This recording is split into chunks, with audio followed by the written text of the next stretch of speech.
Great night last night for the Utah Jazz. I assume that's how the entire organization feels. Danny Ainge, obviously genius over there. You bring in so many big brains into every business that you do. It feels like you are okay delegating power to other people and trusting the ride. How was the room last night whenever you end up with Ace Bailey at 5, outrageously talented player who may have said that he didn't want to go to Utah. I don't know if that was just on the internet, but that was kind of being speculated. And then Walter Clayton Jr., the guy of March Madness, had to feel like a great night for the Utah Jazz. Ryan, is that accurate? Yeah, it truly was. I mean, I think we brought in Austin Ainge a couple weeks ago, and he came out for the press conference from Boston and didn't leave, actually.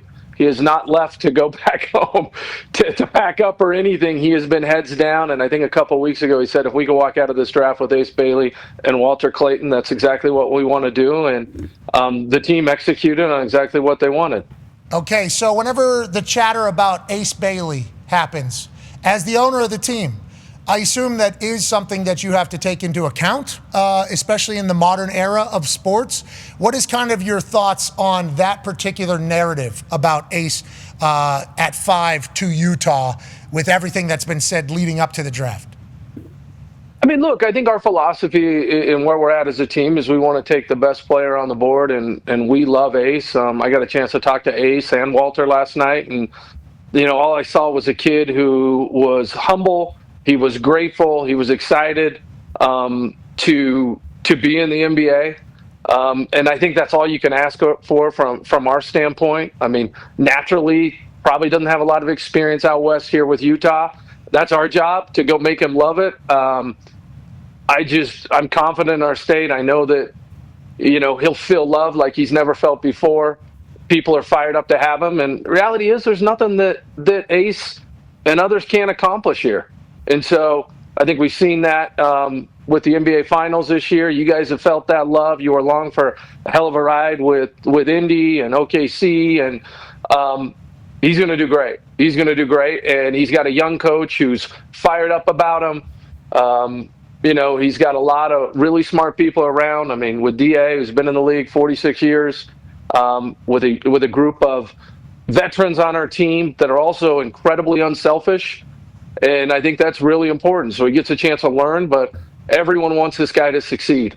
And so we couldn't be more excited. Hell yeah. And as I was watching and reading that narrative kind of take place on the internet, and I don't think it was just Utah I didn't want to, I think there was multiple places. Yeah. I think it was like considered a conversation about Ace leading up. I'm like, there's no way he's ever been to Utah. Ace, I want to let you know, you and I, obviously not the same people. I had little to no expectation of Utah. I'm just going to, let's keep it a buck, how it will. Going out to Utah, I was planning on doing show, hotel room, show, plane, get me the hell out of here. Yep. Okay? Get me the hell out of here. You invited me to a game, which is very kind. Hey, the owner of the Utah Jazz would like you to come to a Utah Jazz game tonight. I said, I can't do that. I got a big schedule, big things planned. And then I think Zito was like, hey, you should look up who the owner of the Utah Jazz is. I looked it up. I saw you. And I was like, this is not what I expected out of the Utah Jazz owner at all. I looked into your story. I looked into how you treat people. I looked into everything. And I was like, oh, I'd love to go hang with this guy. And what we got a chance to do is experience Utah. Walked around downtown, got a chance to go out. We saw the people. We saw the building. We experienced everything about it. It's like, this place is amazing. We thought about picking up and moving there. That was where we're at, let alone the views and everything else. And I think obviously conservative is a word that is thought about Utah, but I think people automatically assume that's boring. It's like, I don't think your city was boring at all. Like, I think we had a great time out there. No, a lot of times in life, I think the picture in our head can actually lead us into a really weird spot, and it actually limits all the opportunities in front of us. I mean, growing up as a kid, I never thought I would be in enterprise software. Like, that picture of the head just didn't seem what it is. I'll never forget D. Wade's quote right when we, obviously we're hoping for, the draft lottery and everything came out. And, his quote right away is like, hey, there's been a lot of killer players picked at number 5, back at where he was. And so I think, look, it's natural for people to be uncomfortable. I think you went down the entire draft board and you're like, okay, where's everyone's preferred destination? It's probably not the right move for them where they think it is in their head. Because everything I've had in my life that's good It has never been the picture I had in my head.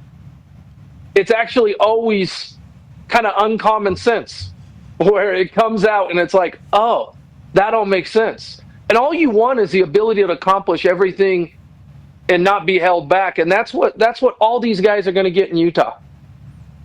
Let's not talk about. And by the way, I mean, like, this little he's gonna do it. Little view. Yeah, like, he's gonna do it. He's like, if that's not good for your mental to get locked in to go reach up for something where the air is thin. Yeah. I don't know what else. Like we're in the picture business here.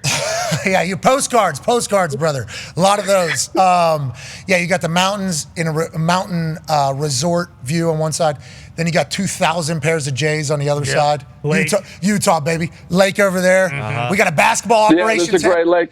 Yeah, it is a great. We do. Well, it's not a great lake. Great Lakes are on our side of the country. Yeah, exactly. Okay, let's make, please. Holmes, brother. Holmes. Thank you.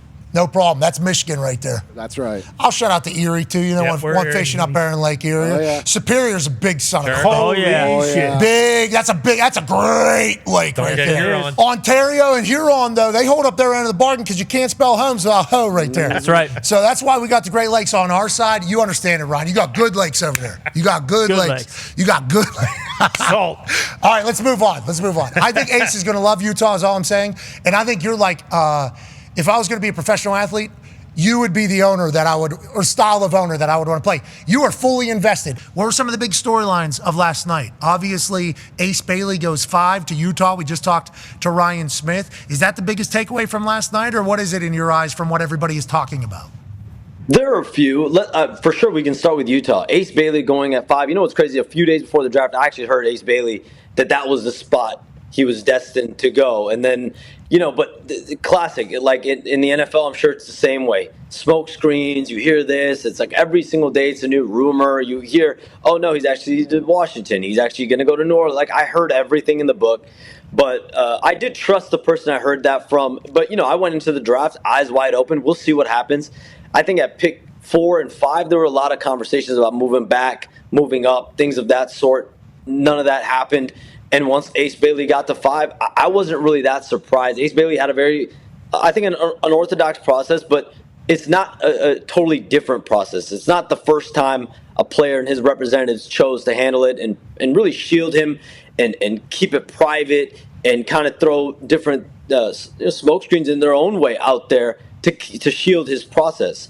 And whether he got to where he wanted to or not, what I was told going into draft night was that he was very comfortable with his process. He was very comfortable with the fact that no matter what he does, whether he works out with teams or doesn't work out with teams, whether he's a good Samaritan or isn't a good Samaritan in the team pre-draft form, he's going to go somewhere between 3 and 8. And that's exactly what happened. He ends up going 5 to the Utah Jazz. They're thrilled. And I think them getting Walter Clayton Jr., I'm sure Ryan Smith and that organization is through the roof because you get those two guys, competitors, shot makers, shot creators.